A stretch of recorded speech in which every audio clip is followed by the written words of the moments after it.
जय जय राम कृष्ण हरे, जय जय राम कृष्ण हरे, जय जय राम कृष्ण हरे, जय जय राम कृष्ण हरे, जय जय राम कृष्ण हरे,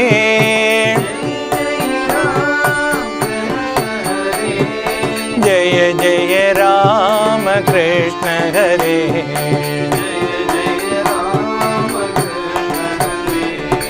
कौसल्यतनया राम नमो, कौसल्यतनया राम नमो, कौसल्यतनया राम नमो,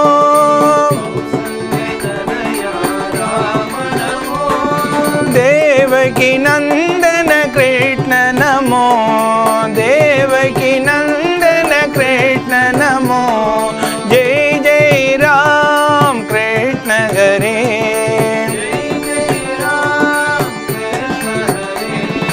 जय जय राम कृष्ण हरे,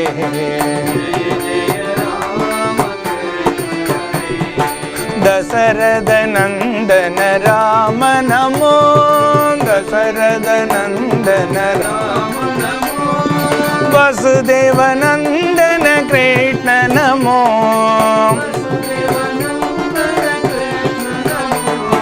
दशरथ नंदन राम नमो,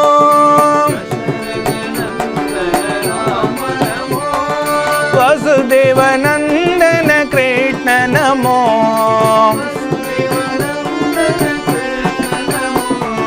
जय जय राम कृष्ण हरे,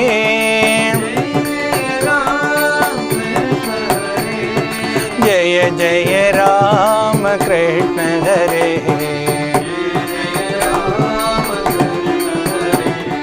सीतारमण श्री राम नमो,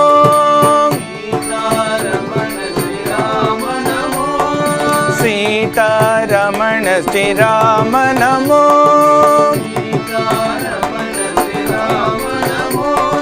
राधा रमण श्री कृष्ण नमो,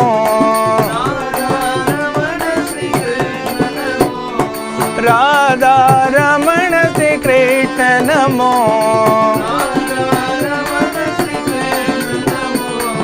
जय जय राम कृष्ण हरे,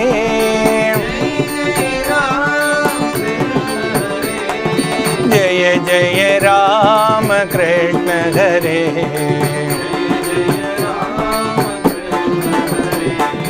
रावण मर्दन राम नमो, रावण मर्दन राम नमो, रावण मर्दन राम नमो,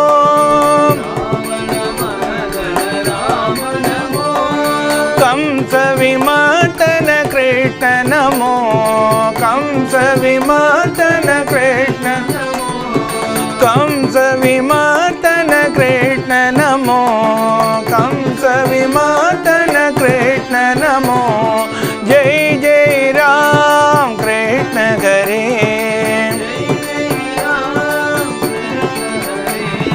जय जय राम कृष्ण हरे,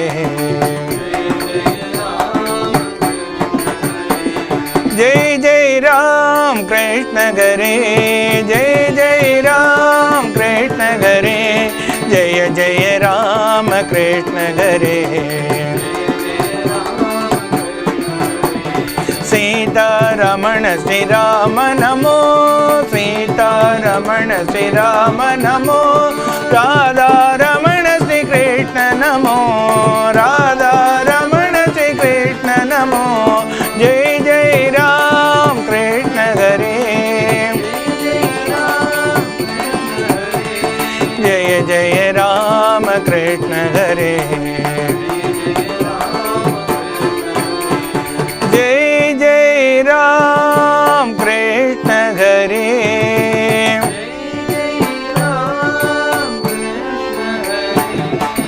जय जय राम कृष्ण हरे।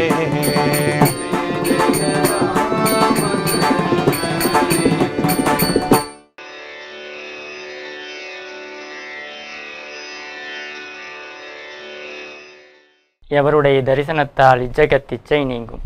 எவருடைய நோக்கம் தானும் இதயத்து முடிச்சறுக்கும். எவருடைய அருளால் நானே பிரம்மம் என்றுணரல் ஆகும். அவர் அருள் நினைந்து நித்தம் அன்புடன் பணிதல் செய்வான். எவருடைய வாக்கு தன்னால் ஈசன் தன் நாமம் கேட்போம். கவரும் ஆனந்த கண்ணீர் கசிந்துள்ள முருகி நிற்பார். தவறுதல் இன்றியெல்லாம் தானெனக் காணும் ஞானம் அவருடைய அருளால் பெற்று ஆனந்த முக்தி சேர்வோம். அனைவருக்கும் வணக்கம். எல்லாம் வல்ல பரம்பொருளின் பரிபூர்ண அருளினாலும் திருமூவரின் திருவருளினாலும் வாழ்க்கையின் நோக்கத்தை உணர்த்தும் ஸ்ரீமத் பாகவதம் என்பதை பற்றி சிந்தித்துக் கொண்டிருக்கிறோம். கடந்த சந்திப்பில் நாரத முனிவர் கிருஷ்ணரின் தந்தையான வசுதேவருக்கு உபதேசம் செய்கிறார். அதில் நிமிச்சக்கரவர்த்திக்கும் நவயோகிகளுக்கும் இடையே நடந்த சத்சங்கத்தை பற்றி கூறிக்கொண்டிருக்கிறார் என்ற செய்தியை நாம் கடந்த சந்திப்பில் பார்த்தோம், சிந்தித்தோம். இன்று அதன் தொடர்ச்சியை காணலாம். நிமிச்சக்கரவர்த்தி ஒரு யாகம் நடத்துகிறார். அந்த யாகத்திற்கு வருகை புரிந்த நவயோகிகளை வரவேற்று அவர்களுக்கு தேவையான உபசரங்களை எல்லாம் செய்கிறார். அதெல்லாம் முடித்ததுக்கப்புறம் அந்த நவயோகிகிட்ட தன்னுடைய சந்தேகத்தை கேட்குறாரு. அதில் முதல் கேள்வி பாகவத தர்மம் என்ன அப்படின்னு கேள்வி கேட்கிறார். அதற்கு கவியோகி அப்படிங்கிற நவயோகிகள் முதல்வராக இருக்கக்கூடிய கவியோகி அப்படிங்கிறவர் பதில் கூறினார். அது என்ன அப்படின்னு பார்த்தோம்னா, பாகவத தர்மம் அப்படிங்கிறது இறைவனை அடைவது. இறைவனை அடைவதற்கு தடையாக இருப்பது பயம். பயம் வருவதற்கு காரணம் பற்று. அந்த பற்றிலிருந்து விடுபடுவதற்கான மார்க்கம் பக்தி. அதாவது பாகவத தர்மம் இறைவன் மீது பக்தி செலுத்துவது அப்படின்னு அதுக்குரிய பதிலை கூறி முடிக்கிறார் அப்படிங்கிற செய்தியோட கடந்த சந்திப்பை நிறைவு செய்திருந்தோம். இப்போ இதில் நம்ம பார்த்தோம்னா, இந்த கேள்வி ஆரம்பித்ததுக்கு காரணமே வசுதேவர் நாரதர்கிட்ட மரண பயத்திலிருந்து விடுபடுவது எப்படி அப்படிங்கிற கேள்வி கேட்கிறார். அதற்கு தான் இந்த கதையை சொல்லிகிட்ருக்கார். ஸோ அந்த பயமின்மை அப்படிங்கிறது எப்போ வரும் அப்படின்னா, பற்று இல்லாமல் இருந்தால்தான் நமக்கு வரும். ஸோ அதற்கு ஒரு சிறந்த உதாரணமாக இருக்கக்கூடியது நம்ம பார்த்தோம்னா, ராமாயணத்தில் ஹனுமனை நம்ம அதில் சொல்லலாம். எப்படின்னா, இப்போ அவர் இலங்கைக்கு போகிறாரு. இலங்கை யாருன்னா ராவணேஸ்வரன் ஆளக்கூடிய ஒரு இடம். அவர் தேவர்கள், மனிதர்கள், அசுரர்கள்னு எல்லா அனைத்து குலத்தையும் தன் அடக்கி ஆளக்கூடிய தன்மையுடையவராக ராவணேஸ்வரன் இருக்கார். அவர் முன்னாடி அவருடைய அரசவையில் போய் நின்று ஒரு வானர குலத்தை சேர்ந்த அனுமனாக இருக்கக்கூடியவர் அவருக்கு ஈக்குவலாக தனக்கே ஒரு ஆசனத்தை அமைத்து கொண்டு அவர் முன்னால் அமர்ந்து, நீ செய்வது தவறு அப்படின்னு அகில உலகத்தையும் மூலோகத்தையும், அதாவது தேவர்கள், மனிதர்கள், அசுரர்கள்னு எல்லாரையும் கட்டி ஆளக்கூடிய ஒரு அரசனின் முன்னாடி, மாமன்னனின் முன்னாடி உட்கார்ந்து அவர் துணிவோடு சொல்கிறார், பயமின்றி சொல்கிறார். அதே இது நம்ம என்ன சொல்லிடுவோம், அது ராமாயண காலத்தில் நடந்த நிகழ்வு அப்படின்னு பார்த்தா, இப்போ இந்த கலியுகத்தில் பயமின்மைக்கு உதாரண புருஷராக இருந்தவர் யாருன்னா சுவாமி விவேகானந்தர். அவர் சிகாகோ சபையில் சர்வசமய மாநாடு நடக்குது. அங்கே வேறு நாடு, வேறு மொழி பேசக்கூடியவர்கள், பல்வேறு சமயத்தை சேர்ந்தவர்கள் கூடியிருக்கக்கூடிய இடத்துல எவ்வித பயமும் இன்றி, தயக்கமும் இன்றி நம்முடைய வேதாந்த கருத்துக்களே அங்கே முன்வைக்கிறார். ஸோ இதுவும் அவருடைய இந்த காலத்தில் பயமின்மைக்கான உதாரண புருஷராக நம்ம சுவாமி விவேகானந்தரை பார்க்க முடியும். அங்கே ஹனுமன் என்ன பண்ணுறார், அவருடைய வாளில் பற்ற வைத்த தீ அதை இலங்கை புரி முழுவதும் எரிவதற்காக தீயை பற்ற வைத்து விட்டு வந்தார். இங்கே சுவாமி விவேகானந்தர் என்ன பண்ணுறாருன்னா, அனைவருடைய மனதில் இருக்கக்கூடிய அஞ்ஞானம்ங்கிற இருளை விலக்கி ஞானம்ங்கிற ஒரு ஒளியை அனைவருடைய இதயத்திலும் ஏற்றக்கூடிய வேதாந்த கருத்துக்களை இங்கே ஏற்றிவிட்டு வருகிறார். ஸோ இப்போ இந்த ரெண்டு பேர்த்துலேயும் காமனான விஷயம் என்ன, பயமின்மை. அந்த பயமின்மைக்கு காரணம் என்ன அப்படின்னு பார்த்தா பக்தி. அங்கே ராமபிரான் மீது அனுமன் கொண்ட பக்தியும், இங்கே சுவாமி விவேகானந்தர் பகவான் ஸ்ரீ ராமகிருஷ்ணரின் மீது கொண்ட பக்தியும் தான் அந்த பயமின்மைக்கு காரணமாக இருக்கிறது. அது பயம் வர்றதுக்கு என்ன காரணம் அப்படின்னு பார்த்தா பற்று. நமக்கு ஒரு அந்நியமாக ஒரு விஷயம் இருக்குது அப்படின்னா அதன் மீது நமக்கு பற்றும் ஏற்படும். அந்த பற்றின் காரணமாக அதை நாம் இழந்து விடுவோமோ அப்படிங்கிற ஒரு பயமும் ஏற்படும். அதே அந்யூன்ய பாவம் இருந்தது அப்படின்னா அங்கே பற்று இருக்காது. ஏன்னா அந்யூன்யம் எப்போ ஏற்படும்னா, என்னிலிருந்து இன்னொன்று வேறாக இருக்குது அப்படின்னா அது மேலே பற்றோ கோபமோ ஒரு உணர்வு ஏற்படும். ஆனால் தன் மீதே நம்ம மேலே நமக்கு என்ன ஏற்படும்னா அன்பு தான் ஏற்படும். ஸோ அந்த அன்பு தான் பக்தி அப்படின்னு நம்ம இங்கே கூறுகிறோம். அத்தகைய பக்தி வருவதற்கு என்ன செய்யணும் அப்படின்னு சாஸ்திரங்கள்லாம் சொல்லியிருக்குன்னா, அனைத்திலுமே இறைவனை காணக்கூடிய அந்த தன்மை நமக்கு வேணும். அனைத்துமே இறைவனாக இருக்கிறார், இறைவனை தவிர வேறு எதுவும் இல்லை, அனைத்தும் இறைவனுடைய அம்சம், அனைத்தும் இறைவனுடைய ஸ்வரூபம், ஏக பிரம்மம் அப்படிங்கிற அந்த நிலை நமக்கு வந்ததுனால் நம்ம அந்த பக்குவத்துக்கு வந்துட முடியும். ஆனால் சாமானியமாக இருக்கக்கூடிய நம்ம மூளை இருக்கிறதுனால அந்த நிலையை எய்துவதுங்கிறது கொஞ்சம் சிரமமான விஷயமாக இருக்கும். இதான் நாராயண பட்டத்திரி வந்து நாராயணியம் அப்படிங்கிற நூலில் சொல்கிறாரு, குருவாயூரப்பா இந்த சாஸ்திரங்கள்லாம் வந்து அனைத்துலேயும் உன்னை பார்க்க சொல்லுது, அனைத்துமே இறைவனுடைய அம்சம், அனைத்துமே இறைவனுடைய சுரூபம், ஏகம் பிரம்மம் அப்படின்னு பார்க்க சொல்லுது. ஆனால் அது வந்து என்னால் பார்க்க முடியல, உலகத்திலிருந்து என்னால் விடுபட்டு இருக்க முடியவில்லை. நீ உன்னுடைய கருணையால் உலகத்தை வந்து என்னை விடுவிக்க சொல்லிடு. என்னால் உலகத்திலிருந்து விலக்கி இருக்க முடியல, அந்த உலகத்தை என்னை விலக்கி தள்ள சொல்லிடு. அது மாதிரியான உன்னுடைய கருணையை என் மீது செலுத்து அப்படின்னு சொல்லி குருவாயூரப்பன்ட்டு நாராயண பட்டத்திரி வேண்டுகிறார். நாராயணியம் அப்படிங்கிற புக்கில் இந்த குறிப்பு கூறப்பட்டிருக்கு. இறைவா, என்னால் இந்த உலகத்திலிருந்து விலக்கி இருக்கணும், ஆனால் இருக்க முடியல, இந்த உலகத்தை என்னிலிருந்து விலக்கி விடு, உலகம் வந்து என்னை விளக்குற மாதிரியான ஒரு சூழ்நிலையை ஏற்படுத்தி விடு அப்படின்னு சொல்லி இறைவன்கிட்ட வேண்டாம். நம்ம நார்மலாக சொல்கிறது என்ன சொல்லணும், உலகத்தோடு ஒட்டி வாழ் அப்படிமோ. ஆனால் நாராயண பட்டத்திரி என்ன வேண்டனா, உலகத்தில் ஒட்டாமல் வாழ்கிறதுக்குரிய அருளும் எனக்கு கூட இறைவா குருவாயூரப்பா அப்படின்னு சொல்லி இறைவனிடம் அவர் வேண்டுகிறதாக நாராயணம் புக்கில் கூறப்பட்டிருக்கு.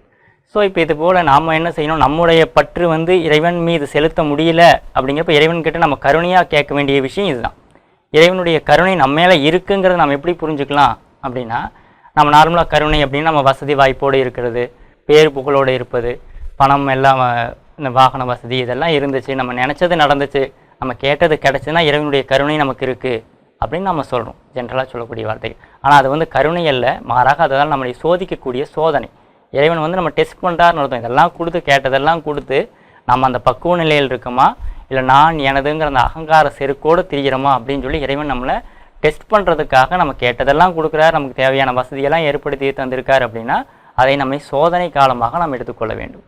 அதே அவருடைய கருணை அப்படிங்கிறது எப்படி இருக்குன்னா, நமக்கு சத்சங்கம் ஏற்படும், நம்ம இந்த மாதிரி சத் விஷயங்களை பேசக்கூடியவர்களோடு அணுகக்கூடிய ஒரு நிலை நமக்கு ஏற்படும், நமக்கு உபதேசம் செய்யக்கூடிய பெரியவர்களுடைய உபதேசம் கிடைக்கக்கூடிய வாய்ப்பு நமக்கு கிடைக்கும். இது இறைவனுடைய கருணை.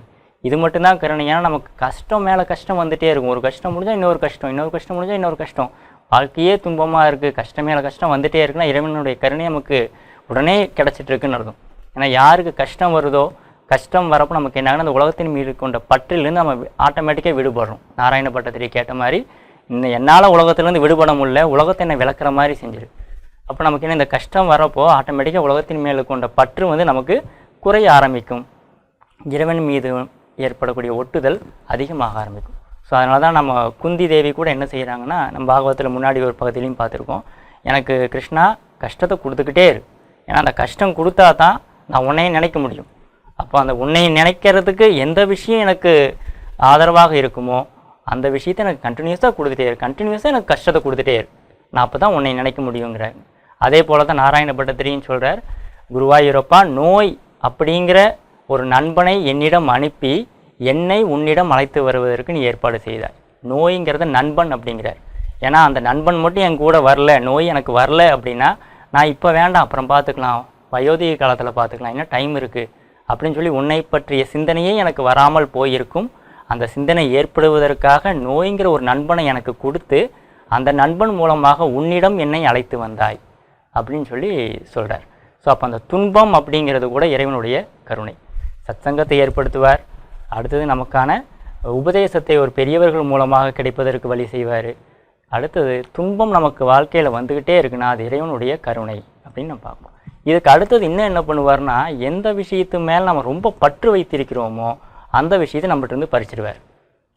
எது மேலே நம்ம ரொம்ப அபிமானம் வைத்திருக்கிறோமோ அந்த அபிமானத்தை நம்மிடம் இருந்து அறுப்பார். இதான் வந்து ரமண மகரிஷி சொல்கிறார், மானம் கொண்டு உருபவர் மானத்தை அழித்து அபிமானம் இல்லாதருள் அருணாச்சலா.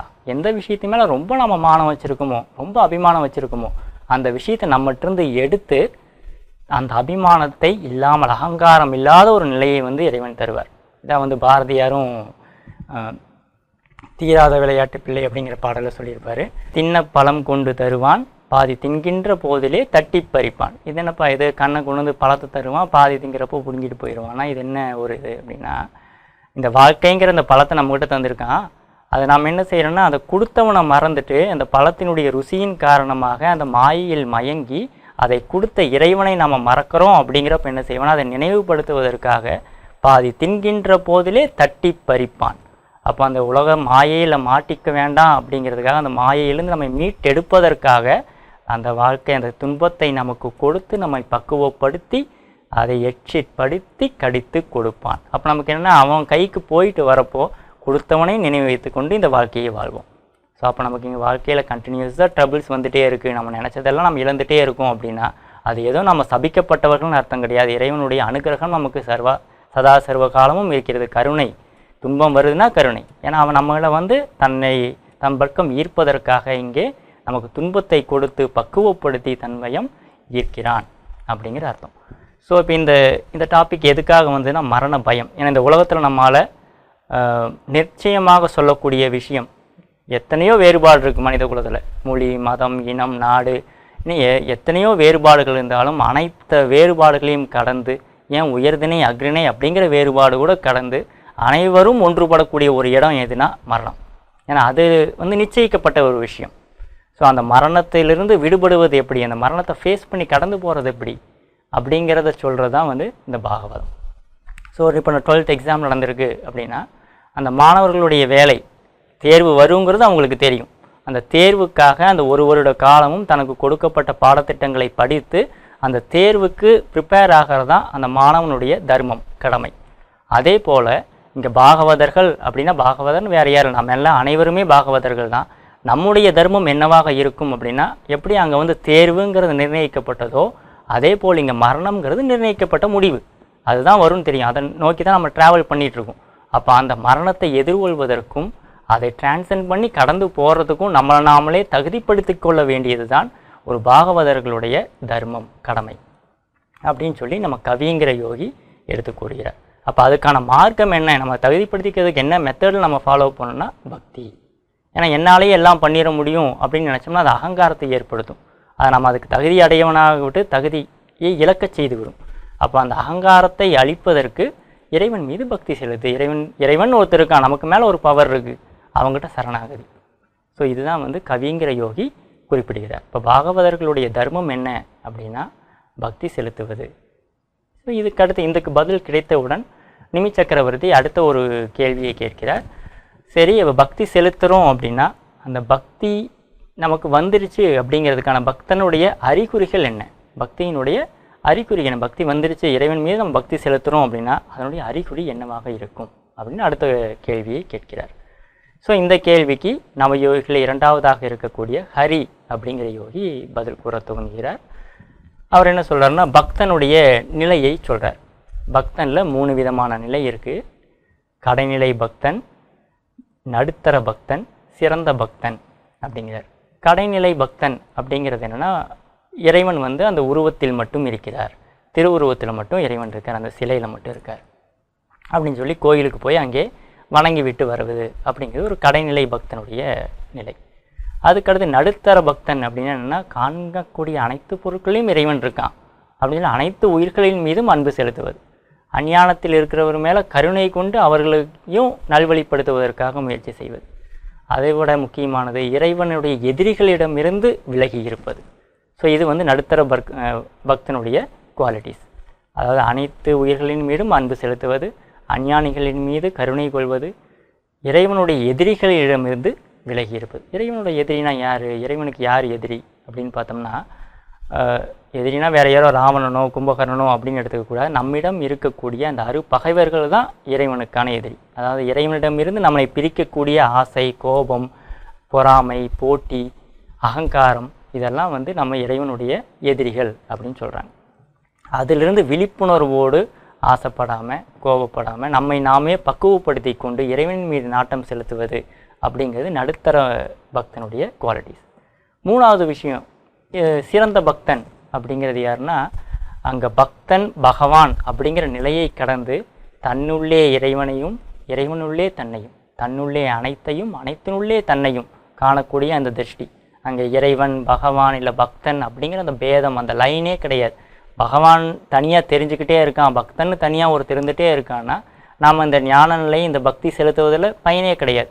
எப்படி அப்பிலே உப்பு கரைகிறதோ, தண்ணீரில் உப்பு கலந்துட்டா அங்கே உப்புங்கிறது தனியாக இருக்காது, அது தண்ணீரில் கலந்து விடுவதைப் போல பகவானில் பக்தன் கலப்பது தான் இந்த பக்திங்கிற மார்க்கத்தினுடைய எண்டு ஃபார்ம்.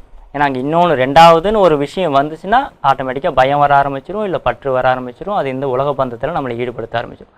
அங்கே இரண்டாவதாக இருப்பது இறைவன் அப்படிங்கிற பேர் இருந்தாலும் அதுவும் பிரச்சனை தான். அப்போ அந்த இரண்டாவதுங்கிற நிலையே இல்லாமல் அங்கே ஒன்றுபடுவது, இறைவன் வேறு பக்தன் வேறு அல்ல, இரண்டும் ஒன்று அப்படிங்கிற அந்த நிலைக்கு வருவது தான் அந்த மூன்றாவது நிலை, சிறந்த பக்தன். ஸோ இதில் வந்து கடைநிலை பக்தன், நடுத்தர பக்தன், சிறந்த பக்தனா இந்த உயர்வு தாழ்வுங்கிற வார்த்தைக்கு இங்கே இடமில்லை. அந்த பக்தனுடைய படிநிலைகள். இங்கே கடைநிலை பக்தன்னா ஆரம்ப நிலை. நம்ம கோயிலுக்கு போகிறோம், அங்கே சிலை ரூபத்தில் நம்ம இறைவனை பார்க்கிறோம், அங்கே வணங்குகிறோம். அடுத்த ஸ்டேஜ் என்ன பண்ணுறோம் நமக்கு அப்படின்னா, அங்கே சிலையில் அந்த கல்லுக்குள் இருக்கக்கூடிய இறைவன் உயிர் செல்லுக்குள்ளும் இருக்கிறார் அப்படிங்கிற ஒரு உணர்வு அடுத்த படிநிலைக்கு வரணும். வெறும் அந்த கல்லில் மட்டும் இல்லை, காணக்கூடிய அனைத்து விஷயங்களும் அவனுக்கு அந்நியமாக வேறு எதுவும் இல்லை. அப்போ அந்த கல்லிலேயே இருக்காருன்னா அனைத்து உயிர்களிலும் அவர் இருப்பார் அப்படிங்கிற அந்த நிலைக்கு நாம் வரணும். அதுக்கடுத்த நிலை, அனைத்திலும் இருக்கார்னு அந்த திருஷ்டியில் பார்த்து அங்கே அவனை தவிர இன்னொருவன் இல்லை அப்படிங்கிறப்ப அங்கே பார்க்குறவன் வேற, பார்க்கக்கூடிய செயல் வேற, பார்க்கப்படக்கூடிய பொருள் வேற அப்படிங்கிறது இல்லாமல் அந்த மூன்றும் ஒன்றாவது தான் மூன்றாவது நிலையாக இருக்கக்கூடிய சிறந்த பக்தன் அப்படிங்கிற நிலை. ஸோ இதை வந்து ஹரி அப்படிங்கிற யோகி வந்து கூறுகிறார். ஸோ இதில் இன்னொரு விஷயம் நம்ம பார்க்க வேண்டியதுன்னா, நம்ம நார்மலாக இதில் குவாலிட்டிஸ் என்ன, நம்ம இவர் கேட்குறது வந்து அந்த பக்தனுடைய அறிகுறி என்ன, பக்தி வந்துருச்சுங்கிறது நம்ம எப்படி நம்ம தெரிஞ்சுக்கலாம் அப்படின்னு நம்ம நார்மலாக சொல்கிற விஷயம் என்ன, இறைவனுடைய காட்சி கிடச்சிருக்கா, இறை அனுபவம் கிடச்சிருக்கா. அப்படின்னா இறை காட்சின்னா என்ன, நமக்கு சங்கு சக்கர கதாதாரியாக விஷ்ணு பகவான் தெரிவதோ, இல்லை ஜடாமுடி தரித்து கையில் திரிசூலத்துடன் சிவபெருமான் தெரிவதோ, மயில் மீது வரக்கூடிய முருகனோ, இல்லை சிம்ம வாகனத்தில் அமர்ந்திருக்கக்கூடிய மகிஷாசுர மர்தினியோ, இல்லை விநாயகரோ, இல்லை இயேசு பிரானோ, புத்தரோ, நம்ம ராமகிருஷ்ண பரமஹம்சரோ, இது போன்ற ஞானிகள், இல்லை இறைவனுடைய அவதாரங்கள், இதெல்லாம் வந்து நம்ம கண்ணு முன்னாடி காட்சியாக வருவதோ, இல்லை நம்முடைய கனவில் நாம் காண்பதோ, இதெல்லாம் தான் வந்து பக்தனுக்குரிய நிலையா அப்படின்னா, இதிலையெல்லாம் ஏமாந்துடாதீங்க அப்படிங்கிறாங்க ஞானிகள். ரமண பகவான், ராமகிருஷ்ணர் எல்லாமே சொல்லக்கூடிய விஷயம். இதெல்லாம் நம்முடைய மனசினுடைய விளையாட்டு. எப்படி மனம் வந்து ஒரு விஷயத்தை நமக்கு சொல்லிச்சுன்னா, ஒரு விஷயத்தை நம்ம பார்த்தோம்னா அது நம்ம மனக்கண் முன்னாடி இறைவனில் நம்ம கனவுல நம்ம பார்த்த விஷயங்கள், கேள்விப்பட்ட விஷயங்களை ஒரு ஸ்க்ரீன் ப்ளே ரெடி பண்ணி நமக்கு முன்னாடி ஒரு கனவு போல் அப்படியே ஓட வைக்கும், படம் போல் ஓட வைக்கும். அதே போல் மற்ற படம் ஓடுற மாதிரி இங்கே இந்த உருவங்களை நம்ம பார்த்துருக்கோம், அதை கேட்டிருக்கோங்கிறப்ப அதெல்லாம் மனக்கண் முன்னாடி ஓடிக்கிட்டே இருக்கும். ஸோ இதுதான் இறைநிலை, இதுதான் பக்தனுக்குரிய நிலை அப்படின்னு அதில் தேங்கி நின்றாதீங்க அப்படிங்கிறாங்க. ஸோ அதான் நம்ம ராமகிருஷ்ணருடைய வாழ்க்கையில் கூட பார்க்க முடியும். அவர் சமாதி நிலையில் இருக்கக்கூடிய ஒரு ஃபோட்டோ புகைப்படத்தை கொண்டு வந்து அவர்கிட்ட காட்டுறாங்க. அதை பார்த்தோன்னே அவரே வணங்குறார். நம்ம வெளியில் இருக்கிற நமக்கு பார்த்தா எப்படி இருக்குன்னா, அவரோட உருவத்தை அவரே வணங்கிக்கிறாரு அப்படின்னு இருக்கு. ஏன்னா நம்முடைய பார்வை அந்த உருவத்தில் இருக்குது. அவருடைய கவனம் எதில் இருக்குன்னா, அந்த உருவம் இருக்கக்கூடிய சமாதி நிலையில் இருக்குது. ஸோ நமக்கும் அவருக்கும் வித்தியாசம் என்னென்னா, அந்த உருவம் இருக்கக்கூடிய நாம் அந்த சமாதி நிலையில் இருக்கிற உருவத்தை பார்க்குறோம், அவர் அந்த உருவம் இருக்கக்கூடிய சமாதி நிலையை வணங்குகிறார். அப்போ அந்த நிலையில் அது தன்னுடைய உருவம் அப்படிங்கிறது கூட அவர் பேதம் இருக்காது. அது எந்த உருவமாக இருந்தாலும் சரி, அந்த நிலையை, அந்த உயர்ந்த நிலையை வந்து அவர் அங்கே வணங்குறார்.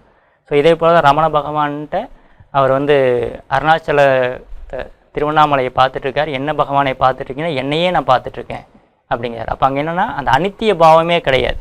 தான் வேறு, அந்த மலை வேறு, ஜடப்பொருள், இது உயிர் இருக்கிறது, உயிரற்றது, இது எந்த பேதமும் இல்லாமல் அனைத்தும் அந்த இறை ஸ்வரூபம் அப்படின்னு பார்க்குறது. அதை விட்டுட்டு அதுக்கு ஒரு உருவம் கொடுத்து அந்த உருவத்தில் மட்டும் நம்ம மனக்கண் முன்னாடி ஓடிட்டுருக்கு, அதான் இறைக்காட்சி, அதான் இறைவன் அனுபவம் அப்படின்னு நம்ம நின்றுட்டோம்னா அதே ஸ்டேஜில் நின்றோம்.